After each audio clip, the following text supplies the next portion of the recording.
नमस्कार दोस्तों। सबसे पहले तो आपको मेरा बहुत बहुत धन्यवाद। अभी हमने लेटेस्ट बलूचिस्तान में जो हालात हो रहे हैं उसके ऊपर एक वीडियो रिलीज किया था। उसके ऊपर बहुत अच्छा रिस्पांस हमें मिला और बहुत अच्छे व्यूज़ भी मिले, कमेंट्स भी मिले। और मैं आपसे यही रिक्वेस्ट करूंगा कि आप आगे से आगे हमारे चैनल को सब्सक्राइब करें, इसे और मजबूत बनाएं और कमेंट्स करें, सब्सक्राइब करें, व्यूज़ बढ़ाएं। और अगर आप हमें सपोर्ट करेंगे तो हम आपके सामने जो ग्लोबल जियोपॉलिटिकल इश्यूज हैं या देश के जो अंदरूनी मसले भी हैं, जहां तक हमारी समझ जाती है, उन सब विषयों के ऊपर एक तटस्थ, ऑब्जेक्टिव और एक न्यूएंस्ड एनालिसिस आपके सामने लाने की कोशिश करेंगे। आज का वीडियो मैं बात करूंगा मैं आईएसआई की जो नई टैक्टिक्स है उनके ऊपर। बट उसके पहले मैं एक और बात मैं आपसे रिक्वेस्ट करना चाहूंगा कि ये हम लोग अपने वीडियोस में जो बातें कहते हैं, कई बार मैं लोगों के कमेंट्स देखता हूँ, लोग कमेंट्स के अंदर इमोशनल होकर के उसको बहुत पॉलिटिकल नजरिए से देखते हैं कि भाई ये कांग्रेसी हैं, सरकार को अगर थोड़ा सा अगर आड़े हाथों ले लिया तो फिर एक टैग लगा दिया जाता है कि आप एंटी गवर्नमेंट है। देखिए, मैं एक बात कहूंगा आपको कि हम लोग के केस में ऐसा बिल्कुल नहीं है। हम किसी पॉलिटिकल पार्टी से बिलोंग नहीं करते हैं, हमारा किसी के साथ कोई एफिलिएशन नहीं है। हम लोग एक थिंक टैंक हैं और एक थिंक टैंक होने के नाते हमें किसी भी विषय पर, खास तौर से सुरक्षा के विषय तो ऐसे होते हैं कि उनके ऊपर एक बहुत ही ऑब्जेक्टिव और एक तार्किक विश्लेषण प्रस्तुत करना पड़ता है। देखिए, अगर आपका कोई शत्रु है, एडवर्सरी है, आप उसको सिर्फ इमोशनल होकर के और भावनाओं में बह करके अगर एब्यूज करते रहेंगे, अगर आप उसकी फितरत को, उसके इरादों को ठीक से समझेंगे नहीं, तो आप स्ट्रैटेजी कैसे बना पाएंगे? अगर केंद्र में चाहे कोई भी सरकार हो, एक्स वाई जेड, उसे हमेशा एक एक्सपर्ट ओपिनियन की इन विषयों पर जरूरत होती है।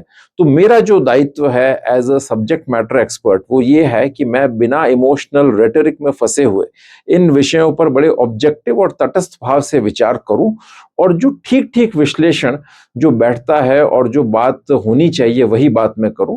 ज्यादा इमोशनल होकर के या किसी की खुशामद करने वाली बात ना करूं। तो अगर मैं कोई बात कहता हूं जो कई बार अगर क्रिटिकल लगती है, तो आप उसे उसी तरह से ले जैसे कि कोई एक एक्सपर्ट या कोई एक तार्किक बात कहीं से आ रही है, किसी एक्सपर्ट क्वार्टर से। तो अब बहरहाल हम शुरू करते हैं आज का वीडियो। आज मेरा विषय है आईएसआई की नई टैक्टिक्स। पिछले कुछ सालों में हमने कश्मीर में देखा कि मिलिटेंसी में काफी सारे चेंजेस आए। जैसे कि अभी एक मोटी मोटी हम बात करें तो एक मेजर चैलेंज हमारी एजेंसीज के सामने ये है कि ह्यूमिंट खत्म हो गई है, तो इसलिए बहुत ज्यादा सक्सेसफुल एनकाउंटर्स नहीं हो रहे हैं। एक बड़ा प्रश्न ये उभर के आता है सिक्योरिटी एक्सपर्ट्स के अंदर और एजेंसी क्वार्टर्स में कि मिलिटेंट्स की असली संख्या कितनी है, फॉरेन टेररिस्ट कितने हैं, लोकल टेररिस्ट कितने हैं, और ये उनकी एक्टिविटीज का थिएटर पीर पंजाल रीजन यानी कि डोडा, किश्तवाड़, पुंछ, राजौरी, वहां पर क्यों शिफ्ट हो गया है? वैली में एक्टिविटी कम है, स्टोन पेल्टिंग भी ना के बराबर हो गई है, तो क्या हम ये अर्थ लगाएं कि वहां पर मिलिटेंसी खत्म हो गई है या पाकिस्तान की कुछ और स्ट्रैटेजी है? तो ये सारे जो प्रश्न हैं ये वैसे तो तकरीबन पिछले 5-6 सालों से हमारे स्ट्रैटेजिस्ट के दिमाग में कौंध रहे हैं, लेकिन अभी तक ये डिस्टर्ब कर रहे हैं। और अभी हाल फिलहाल में जो पहलगाम की जो चार्जशीट आई है उसके अंदर भी कुछ ऐसे ही प्रश्न सामने आए कि ह्यूमिंट खत्म हो गई है और नई स्ट्रैटेजी और टैक्टिक्स क्या है आईएसआई की। तो आज जरा उन पर चर्चा करते हैं। इसमें सबसे पहले मेरा यही कहना है कि कश्मीर में 2019 के बाद से मिलिटेंसी और टेररिज्म के क्षेत्र में जो कुछ हो रहा है वो बाय चांस नहीं हो रहा है, वो बाय डिजाइन हो रहा है। यह पाकिस्तान की सोची समझी रणनीति है। लगभग 2019-20 के आसपास पाकिस्तान ने एक आईएसआई ने एक स्टडी ग्रुप बनाया कश्मीर की हालात को स्टडी करने के लिए और टेररिज्म का फ्यूचर क्या होगा वहां पर, मुस्तकबिल को डिसाइड करने के लिए। और ये बात मैं आपसे आज इसलिए कर रहा हूं क्योंकि मैं भी इन्हीं प्रश्नों से परेशान था और मैंने इन प्रश्नों के विषय में अपने कई लेखों में चर्चा भी की है और मैं इनको गहराई से जानने की कोशिश कर रहा था। क्योंकि मैं फील्ड रिसर्च करता हूं और मेरा काम मोस्टली ग्रास रूट्स लेवल पर काम करने का है, वहां पर रिसर्च का है। तो इसी दौरान मेरा कुछ राब्ता हुआ कुछ ऐसे लोगों से जो फॉर्मर मिलिटेंट्स हैं और जिनके नेटवर्क्स उस साइड भी हैं, इस साइड भी हैं, और जो पाकिस्तानी डियास्पोरा है वेस्ट में वहां पर भी हैं। तो वो कुछ अपनी आइडेंटिटी रिवील किए बिना उनसे मेरे कुछ इंटरव्यूज हुए। उन्होंने अपनी आइडेंटिटी रिवील करने से मना किया है सिक्योरिटी रीजंस के कारण, और उन्होंने जो बातें मुझे बताई वही बातें मैं आपके साथ साझा कर रहा हूं। तो उन्होंने ही बताया, इस कश्मीर स्टडी ग्रुप जो एक कमेटी जो क्रिएट की आईएसआई ने, आईएसआई के मास्टरमाइंड्स हैं, वहाँ पर कुछ 2 अफसर्स हैं मेनली, वो कश्मीर को अभी देख रहे हैं, खास तौर से जो ऑपरेशनल पार्ट है पीओके का या कश्मीर के अंदर हमारा जो कश्मीर है उसमें टेररिज्म का, उसको 2-3 ऑफिसर्स ही मेनली देख रहे हैं। अगेन उनके नाम हम नहीं ले रहे हैं बिकॉज नाम लेने से कई सारी चीजें ऑब्वियस हो जाएंगी और कुछ लोगों के लिए उससे परेशानी हो सकती है। तो उस कमेटी ने कुछ 4-5 कंक्लूजन दिए। पहला कंक्लूजन तो उनका रिकमेंडेशन ये था कि अब कश्मीरियों की भर्ती कम की जाए, क्योंकि कश्मीरियों की भर्ती कम करने के पीछे कारण ये दिया कि कश्मीरी लड़ाई करने में उतने ज्यादा दक्ष नहीं हैं, उनकी मार्शल ट्रेट्स नहीं है उनके अंदर, और वो भर्ती होते हैं, बकायदा ट्रेनिंग भी उनको दी जाती है, उसके बावजूद भी 2-3 महीने के अंदर एलिमिनेट हो जाते हैं। और वो ज्यादा ड्रग्स हो गया या लड़कियां हो गई, उन सब चीजों में ज्यादा वल्नरेबल होते हैं, तो एजेंसीज के द्वारा पकड़े जाते हैं और न्यूट्रलाइज हो जाते हैं। और दूसरा, कश्मीरीज को रिक्रूट करने से जो टेररिस्ट इकोसिस्टम का जो इंफॉर्मेशन नेटवर्क है पूरा का, ओजीडब्ल्यूज की संख्या कितनी है, उनकी पाकिस्तान में हैंडलर्स कौन कौन से हैं, शेल्टर्स कहाँ हैं, फाइनेंसिंग नेटवर्क्स क्या हैं, रेडिकलाइजेशन नेटवर्क्स क्या हैं, कौन से मदरसे, लोकल दारुल उलूम से क्या कैसे संबंध हैं, ये सारी जानकारी जो है लोकल्स के रिक्रूट होने से और उनके एलिमिनेट होने से या उनके पकड़े जाने से हमारी एजेंसीज के पास आ जाती थी। तो पाकिस्तानी उस स्टडी ग्रुप ने कहा कि अब आप लोकल्स को थोड़ा सा रिक्रूट करना बंद कीजिए, क्योंकि एक तो इससे जानकारी जा रही है इंडियन एजेंसीज के पास, दूसरा ये जल्दी एलिमिनेट हो जाता है, तो इससे मोरल डाउन हो रहा है वहां पर पॉपुलेशन का, और जिहाद के कॉज को काफी झटका लग रहा है, जिहाद के ओवरऑल ऑब्जेक्टिव को। और ये हमने देखा भी इसे। अब मैं ये आपको एक एक बात जो मैं बता रहा हूं उसको मैं जो ग्राउंड पर फैक्ट्स है उनके साथ भी मैं रिलेट करूंगा।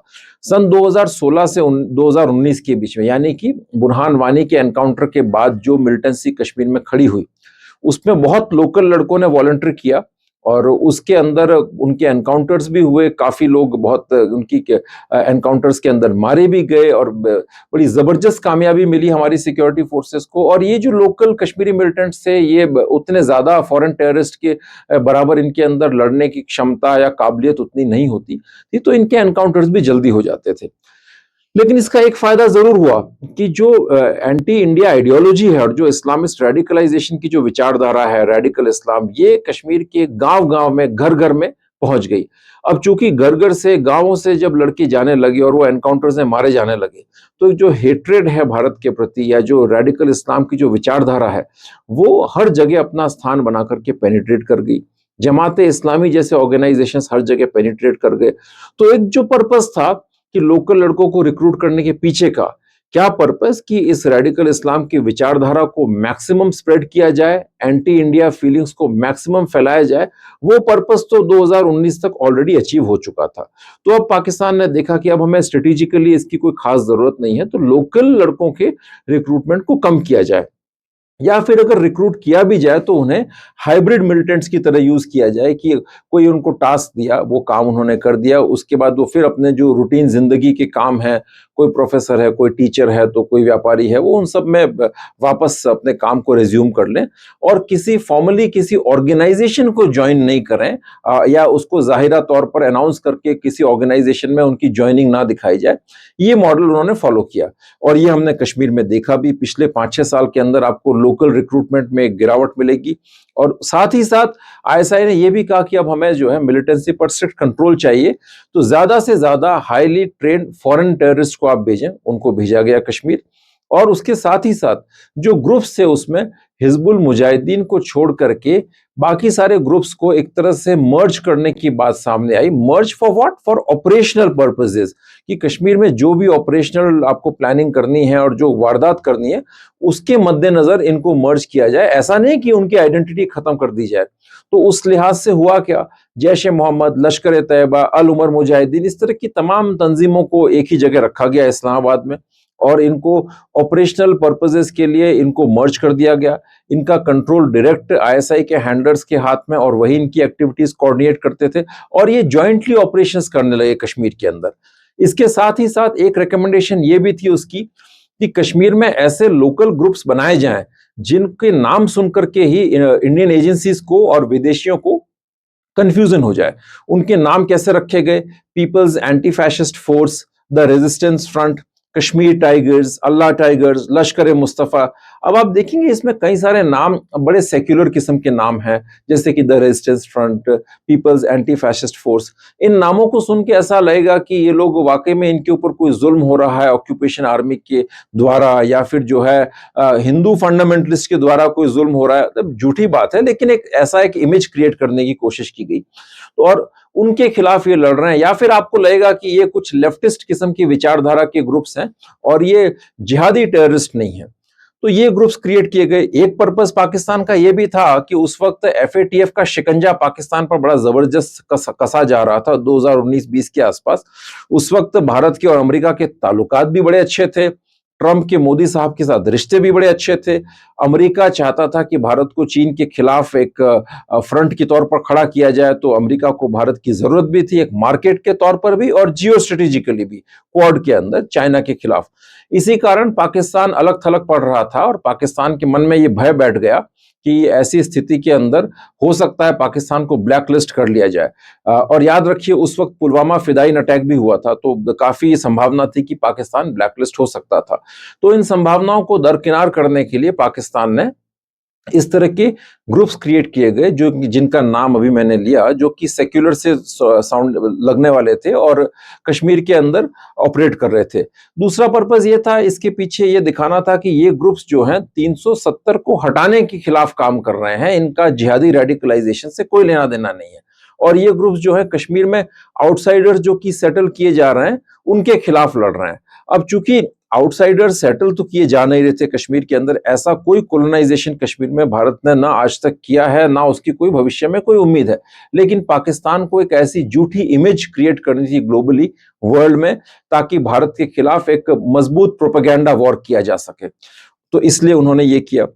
फिर एक रिकमेंडेशन पाकिस्तान का ये था कि चूंकि उस कमिटी का बेसिकली जो स्टडी ग्रुप था, कि भारत ने वैली के अंदर, कश्मीर वैली में टेररिज्म की कॉस्ट काफी बढ़ा दी थी। यानी कि जो भी कोई कश्मीरी लोकल टेररिज्म से रिलेटेड पाया जाता या सेपरेटिज्म की विचारधारा से भी रिलेटेड पाया जाता, उस पर पीएसए का कानून लगता, रेड्स होने लगी। उसके अलावा उसको अरेस्ट कर लेते, यूएपीए के अंदर डालते। जो टेररिस्ट होते थे उनके घरों को जो है एक्सप्लोड, उनको बिल्कुल ब्लास्ट कर दिया जाता था। और ये जो स्ट्रिक्ट मेजर्स थे ये 2019 के बाद और ज्यादा सख्त हो गए। उसके बाद तो जो टेररिज्म से या सेपरेटिज्म से किसी भी तरह से लिंक थे, उनके रिश्तेदारों को भी सरकारी नौकरियों से निकाला गया और उनके और भी जो बेनिफिट्स वगैरह थे वो सारे खत्म किए गए, उनको डिसमिस किया गया बकायदा। सैयद सलाउद्दीन के रिश्तेदार भी सरकारी नौकरी में थे, उनको भी निकाला गया। तो इस तरह की सारी जो प्रिविलेजेस जो थे पहले, जो कि टेररिज्म का इकोसिस्टम एंजॉय कर रहा था, वो सारे खत्म कर दिए गए। तो इसलिए इनके मन में एक भय बैठ गया कि अब जो है वैली के अंदर तो एटलीस्ट टेररिस्ट ऑर्गेनाइजेशंस चलाना या लोगों को मोटिवेट करना कि वो तंजीम ज्वाइन करें या फिर जमात जैसी संस्थाओं के साथ एफिलिएट हो, बड़ा मुश्किल हो गया। लोगों में एक डर बैठ गया, एक फैटिग सेट हो गई और एक इनर्शिया टाइप का आने लगा कि हमें अब इसमें इस मिलिटेंसी से ज्यादा थोड़ा सा राब्ता नहीं रखना है। तो पाकिस्तान ने सोचा कि इस मिलिटेंसी को शिफ्ट किया जाए जम्मू रीजन में, या जो कि हिंदू डोमिनेंट है, यानी कि पीर पंजाल रीजन, डोडा, किश्तवाड़, पूंछ, राजौरी, और दूसरा भारत के अन्य राज्यों के अंदर। वहां इसलिए शिफ्ट किया जाए क्योंकि वहां पर भारत ऐसे हार्श मेजर्स नहीं लगा सकता। देखिए, अगर ये जम्मू रीजन हो गया या फिर आप इंडिया भारत के किसी अन्य राज्य में आप इस तरह के मेजर्स लगा दें कि किसी भी लोकल मुस्लिम का अगर टेरर लिंक पाया गया तो वहां पर आपने उसका घर ब्लास्ट कर दिया, या फिर जो है और ज्यादा ड्रैकोनियन मेजर्स लगा दिए, उसके रिश्तेदारों को नौकरी से निकाल दिया, बुलडोज कर दिया, तो फिर उसके रेपरकशंस बहुत ज्यादा हो सकते हैं। इंटरनल सिक्योरिटी के लिहाज से वो एक मेजर डिस्टर्बेंस हो सकता है। और ये डिस्टर्बेंस जब इंडिया के मेनलैंड में यानी कि हिंटरलैंड में होगा तो फिर वो एक ज्यादा गंभीर समस्या उत्पन्न कर सकता है। तो इसलिए भारत सरकार जो कि एक लोकतांत्रिक सरकार है, ऐसे प्रयासों से हर संभव बचेगी। तो ये ध्यान में रखते हुए उन्होंने इसको अंदरूनी तौर पर शिफ्ट कर दिया। दूसरा पाकिस्तान का ये स्ट्रैटेजी थी, उस कमेटी की रिकमेंडेशन थी कि जो टेररिज्म है उसको इंडियन हिंटरलैंड में लेके जाओ, क्योंकि इस वक्त भारत में एक एक्सट्रीम रेडिकलाइजेशन हो रहा है मुसलमानों के अंदर, कम्युनल पोलराइजेशन बहुत इंटेंस है और एक ऐसी धारणा प्रचलित है लोकल मुसलमानों के अंदर कि बीजेपी की जो हिंदू नेशनलिस्ट गवर्नमेंट है उसके अंदर उनके हितों पर प्रहार किया जाएगा और इंडिया हिंदू राष्ट्र बन जाएगा और उनका एग्जिस्टेंस को बहुत डैमेज होगा। ये बात सत्य नहीं है। हालांकि अगर आप देखें तो 2014 के बाद से जब जब बीजेपी का शासन आया, ऐसा कोई भी सरकार का प्रयास नहीं है जिसमें मुस्लिम इंटरेस्ट को कहीं डैमेज हुआ हो। जो भी एक्शंस लिए गए वो या तो टेररिज्म के अगेंस्ट लिए गए हैं, या फिर जो है आपका जो रिग्रेसिव प्रैक्टिसेस है जैसे कि ट्रिपल तलाक सिस्टम वगैरह, उनके अगेंस्ट लिए गए हैं। अगर कोई मस्जिदें भी ढाई गई हैं तो वो इलीगल स्ट्रक्चर्स थे, वो ढाए गए। अगर कोई पकड़ा भी गया है किसी को तो वो लोग थे जिनका टेररिज्म में, सेपरेटिज्म में लिंक था, वो लोग पकड़े गए। पीएफआई जैसी संस्थाएं जिनके आईसिस के साथ लिंक थे, जो एक रेडिकल इस्लाम की विचारधारा को प्रतिपादित करते हैं, उन पर बैन लगाया गया। जमाते इस्लामी अगेन एक रेडिकल विचारधारा को सिंबलाइज करती है, उन पर बैन लगाया गया। तो मुसलमानों के हितों पर कुछ नहीं हुआ, लेकिन एक मैसेज और इमेज ऐसा कन्वे किया गया, ये सारे जो रेडिकल एलिमेंट्स थे उन्होंने आम मुसलमानों के अंदर, कि ये सरकार आपके हितों को पर प्रहार कर रही है और आपको बहुत नुकसान पहुंचाएगी। तो ये इसी कारण मुस्लिम और कॉमन मुस्लिम्स के अंदर भी एक बड़ा एक intense anti India radical sentiment develop होने लगा है। पाकिस्तान इसी का लाभ उठाना चाहता है। दूसरा, उन्हें ये लगता है कि अब ये लोग तैयार हैं और इनके अंदर लड़ने का जज्बा कश्मीरियों से ज्यादा है, क्योंकि इन्हें ये लगता है कि ये तो एक एग्जिस्टेंशियल थ्रेट फेस कर रहे हैं, ये so called Hindu nationalist government से। तो आपको इन पर ज्यादा पैसा भी खर्च करने की जरूरत नहीं पड़ेगी और ये नेचुरली इसमें आ जाएंगे। और ये प्रयास हमने फलीभूत होते हुए भी देखे। दिल्ली के अंदर रेड फोर्ट ब्लास्ट हुआ, वहां पर जो है किस तरीके से इन्होंने लोकल लोगों का नेटवर्क बनाया गया। अल फलाह यूनिवर्सिटी जो कि हरियाणा में, वहां से वो नेटवर्क सारा चल रहा था। कोई लखनऊ की डॉक्टर पकड़ी गई और लोकली अवेलेबल मटेरियल से ही एक्सप्लोजिव बनाया गया। अगर वो ऑपरेशन कामयाब हो जाता पूरी तरीके से, हालांकि पूरी तरह से कामयाब नहीं हुआ और उसमें महज तकरीबन 30, वैसे तो सरकार तो क्लेम करती है 15 लोग मारे गए थे, लेकिन एक अनऑफिशियल आंकड़ा ही कहता है कि लगभग 30 के आसपास कैजुअलिटी उसमें थी। लेकिन अगर वो कामयाब हो जाता तो शायद उसमें मरने वालों की संख्या हंड्रेड्स में हो सकती थी। और ऐसे ही मॉड्यूल्स जो है जगह जगह देश में तैयार किए जा रहे हैं और इसमें मोडस ऑपरेंडी आईएसआई की बड़ी डिफरेंट है। वो अब डायरेक्टली सामने नहीं आती है, वो डायरेक्टली उनके हैंडलर्स भी पाकिस्तान के से ऑपरेट करते हुए सामने नहीं आते हैं। इन्होंने बड़ा लेयर्ड स्ट्रक्चर क्रिएट किया है कि कोई सपोज रिटायर्ड आईएसआई का ऑपरेटिव होगा या कोई आईएसआई लिंक्ड जिहादिस्ट मौलवी या कोई भी हो सकता है XYZ, वो पाकिस्तान सीरिया से बैठ के ऑपरेट कर रहा है या अफ्रीका से बैठ के ऑपरेट कर रहा है। और यहाँ पर जो है इस किस्म के जो आइडियोलॉजिकली वल्नरेबल यंगस्टर्स हैं उनको कांटेक्ट करते हैं और उनको जो है सब वो डिजिटल माध्यम के थ्रू ही जो है अपनी विचारधारा भी उनको भेजते हैं और हथियार बनाने के रास्ते तरीके भी उनको बताते हैं और उनको रिक्रूट करते हैं। अभी हाल ही में एनआईए ने जो देश में 20 जगहों पर जो रेड की, उन रेड्स के अंदर तो उन्होंने यही डिराइव किया कि ये जो टेररिस्ट हैं, जो पाकिस्तानी बेस्ड हैंडलर्स है, वो 3 ऐप मॉडल फॉलो कर रहे हैं रिक्रूटमेंट एंड रेडिकलाइजेशन के लिए। और ये फाइंडिंग्स बहुत हद तक जो कश्मीर स्टडी ग्रुप था आईएसआई का, उसके फाइंडिंग्स के साथ मेल खाती हैं। बस इतना ये है कि एनआईए ने कहा है कि आईसिस और अल कायदा इन इंडियन स्टेट के, इंडियन सबकॉन्टिनेंट के हैंडलर्स इनको रिक्रूट कर रहे हैं और वो इंस्टाग्राम जैसे पोर्टल्स पर इनको इंट्रोड्यूस इनको इनके साथ कांटेक्ट बनाते हैं, इनको हल्का फुल्का रेडिकलाइज करते हैं। मेनली फिर रेडिकलाइजेशन का काम टेलीग्राम पर होता है। आईडी कैसे बनाया जाता है लोकली अवेलेबल मटेरियल से, वो भी इनको टेलीग्राम पर बताया जाता है और पैसा जो है क्रिप्टो वॉलेट्स के थ्रू ट्रांसफर किया जाता है। ये 3 ऐप मॉडल है। लेकिन मैं इसमें एक बात ऐड करना चाहूंगा जो मेरी फाइंडिंग्स से मुझे प्राप्त हुई है, वो ये है कि ये अलकायदा और इस्लामिक स्टेट का तो आगे एक फ्रंट रखा गया, पीछे आईएसआई काम कर रही है। उसके 2 फायदे हैं इनको। एक तो ये कि अलकायदा और इस्लामिक स्टेट के बैनर तले आप अपनी आइडेंटिटी छुपा सकते हैं। तो अगर आप कुछ करते हैं तो आपको ग्लोबल प्रेशर आपके ऊपर नहीं आएगा कि आप क्यों टेरर अटैक करवा रहे हैं। सेकंड, और पाकिस्तान ये कह सकता है कि साहब ये तो इंटरनेशनल टेरर ग्रुप्स हैं, अल कायदा एंड इस्लामिक स्टेट, इनके शिकार तो हम लोग खुद हैं, तो हमारा इससे कोई लेना देना नहीं है। सेकेंडली, इनकी ब्रांड वैल्यू इतनी ज्यादा है कि ये इनके नाम बिक बहुत जल्दी जाते हैं, लोग इनके इन्फ्लुएंस में जल्दी आ जाते हैं। दूसरा, ये लोग मोटिवेट कर रहे हैं यहाँ के लोकल लड़कों को अलग अलग राज्यों में, चाहे वो यूपी, बिहार हो, हरियाणा हो, केरला हो, तमिलनाडु हो, कर्नाटक हो, उनको मोटिवेट कर रहे हैं कि आप फिदाइन अटैक करें या लोन वुल्फ अटैक करें। उसके लिए आपको कोई पिस्टल चलाने की ट्रेनिंग की जरूरत नहीं है, AK-47 सीखने की जरूरत नहीं है। उसके लिए महज आपको आईडी बनाने की जरूरत है और आईडी लोकली अवेलेबल मटेरियल्स जैसे कि ammonium nitrate, potassium nitrate, sulphur, charcoal, इससे कैसे बनाया जाता है? इसके सफिशिएंट मैनुअल्स और लिटरेचर हैं जो कि इनके हैंडलर्स पाकिस्तान से बैठ के या फिर आपका सीरिया अफ्रीका से बैठ करके इनको वो मटेरियल सप्लाई करते हैं और लोकल लड़के उसको बना रहे हैं। अभी हाल ही में गुजरात में भी एटीएस ने जैश की एक सेल बस्ट की है जिसमें 13 लोगों को अरेस्ट किया और इसी तरह का सामान उनके पास मिला है, रेडिकलाइज करने का मटेरियल मिला है कि लोन वुल्फ कैसे बना जाए, अकेला व्यक्ति कैसे जिहाद कर सकता है और आईडी बनाने के तरीके तौर तरीके क्या हैं वो उसमें लिटरेचर मिला है, मदरसों के स्टूडेंट्स उसमें लिप्त पाए गए हैं। तो ये सारी स्ट्रैटेजी आपको अभी पूरे देश में व्यापक स्तर पर मिलेगी। दूसरा, आईएसआई अपना एस्पियोनाज नेटवर्क पूरे देश में फैला रही है। हाल फिलहाल में आपने देखा होगा कई लोग अरेस्ट हुए हैं आईएसआई के लोगों को क्रिटिकल लोकेशंस की पिक्चर्स और जियो स्पेशियल कोऑर्डिनेट्स भेजते हुए। फिर बीच में एक सीसीटीवी का स्कैम आया था कि किस तरह से सीसीटीवी कैमरास को बग किया गया था और बड़ी वाइटल लोकेशंस पर, वीवीआईपी लोकेशंस पर उनको लगाया गया था जहां से डायरेक्ट फीड पाकिस्तान में जा रही थी। इसके अतिरिक्त पाकिस्तान बांग्लादेश में अपनी प्रेजेंस बहुत स्ट्रांग कर रहा है, वहां पर जिहादी रेडिकलाइजेशन को स्ट्रांग कर रहा है, टेरर ग्रुप्स को स्ट्रांग कर रहा है और एंटी इंडिया सेंटिमेंट पर काम कर रहा है। तो ये सब तैयारियां हैं जो कि भारत के बहुत विरुद्ध एक कोई बड़ा कहते हैं एक ऑपरेशन या बड़ी जंग की संभावना को ध्यान में रखते हुए तैयारियां की जा रही हैं।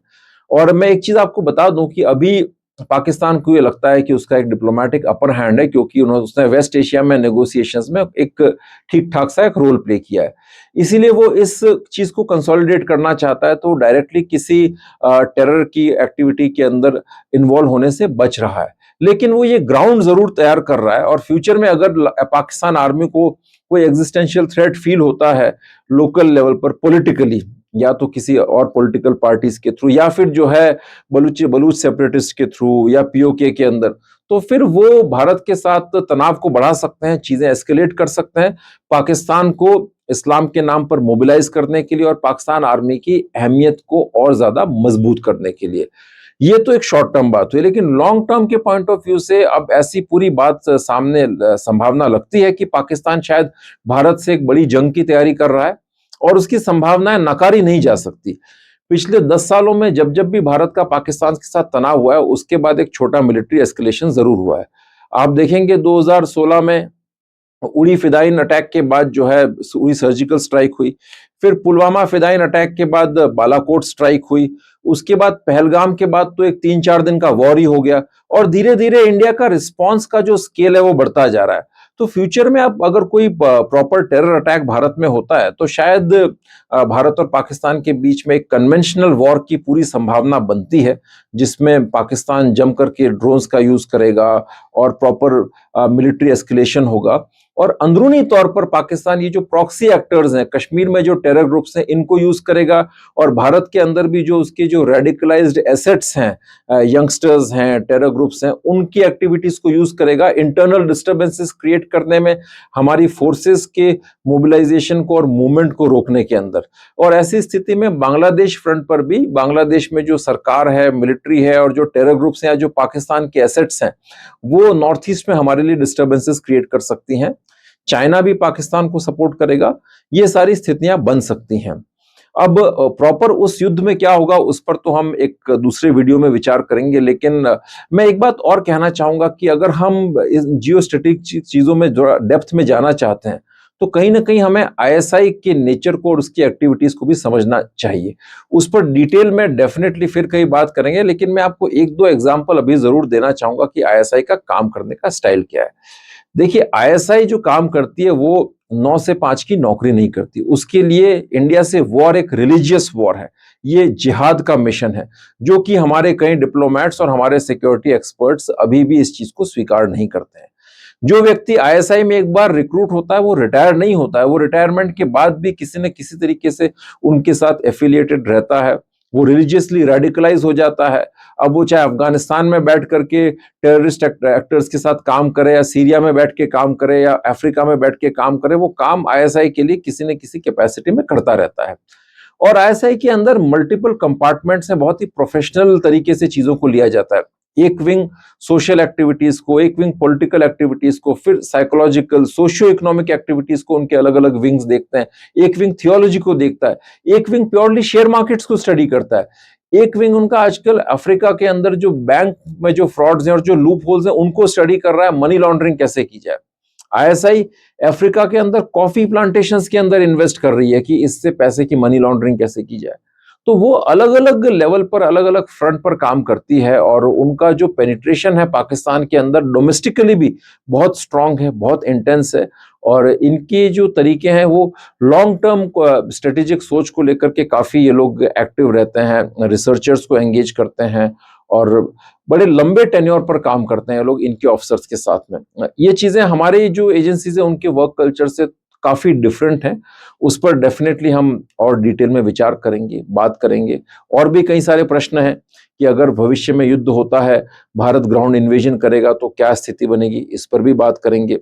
लेकिन आज की बात मैं यहीं समाप्त करता हूं। बहुत बहुत धन्यवाद दोस्तों, थैंक यू वेरी मच।